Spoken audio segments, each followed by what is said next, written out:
2 2 கற்பூரத்த வச்சு நம்ம வீட்ல இருக்கக்கூடிய அத்தனை கொசுவுமே போக்க முடியும்னு சொன்னா நீங்க நம்புவீங்களா? கண்டிப்பா நம்பி தான் ஆகணும். இப்ப இருக்கிற சூழ்நிலையில வீட்ல கொசுவத்தி ஏத்துனாலோ, இல்ல ஆல் அவுட் அந்த மாரி ஏதாச்சும் லிக்விட் ஐட்டம் யூஸ் பண்ணாலுமே அது நமக்குமே ஒத்துக்கிறதில்ல. குழந்தைங்க இருக்கிற வீட்ல கண்டிப்பா யூஸ் பண்ணவே கூடாது. ஸோ அதுக்கு பதிலா நம்ம என்ன பண்ணலான்னு சொல்லி பார்த்தீங்கன்னா, இந்த மாரி வேஸ்ட் பாக்ஸ் ஏதாச்சும் இருந்தா எடுத்துக்கோங்க சில்வர்ல. அதில பார்த்தீங்கன்னா, ஒரு 1 கிளாஸ் அளவுக்கு தண்ணி வந்து இதில வந்து சேர்த்துக்கிறேன். தண்ணி வந்து இந்த தண்ணியா இருந்தாலுமே ஓகே தான். இதில பார்த்தீங்கன்னா, நம்ம எடுத்து வச்சுக்கிற 2 கற்பூரத்த இதில வந்து நான் சேர்த்துக்கிறேன். சேர்த்துட்டு பேலன்ஸ் உள்ள 2 கற்பூரத்த குட்டி குட்டியா நுணுக்கி வந்து இதில வந்து சேர்த்துக்கிறேன் பவுடர் மாதிரி.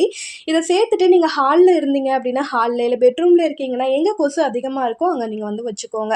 வச்சுட்டீங்க அப்படின்னா, ஒரு 2, 3 நாளே இந்த தண்ணி வந்து அப்படியே எவாப்ரேட் ஆயிடும். அதுக்கப்புறமா திரும்பி நீங்க இந்த மாரி வந்து யூஸ் பண்ணிக்கலாம். கண்டிப்பா வீட்ல கொசு தொல்லையே வந்துட்டு இருக்காது. கண்டிப்பா ட்ரை பண்ணி பாருங்க. இந்த வீடியோ உங்களுக்கு ரொம்பவே ஹெல்ப்ஃபுல்லா இருக்கும்னு சொல்லிட்டு நம்புறேன். வீடியோ பிடிச்சிருந்தா கண்டிப்பா லைக் பண்ணிட்டு சப்ஸ்கிரைப் பண்ணிக்கோங்க. நெறைய பேர் சேனல சப்ஸ்கிரைப் பண்ணாமயே பார்த்துட்டு இருக்கீங்க. நெக்ஸ்ட் வீடியோல பார்க்கலாம். பாய்.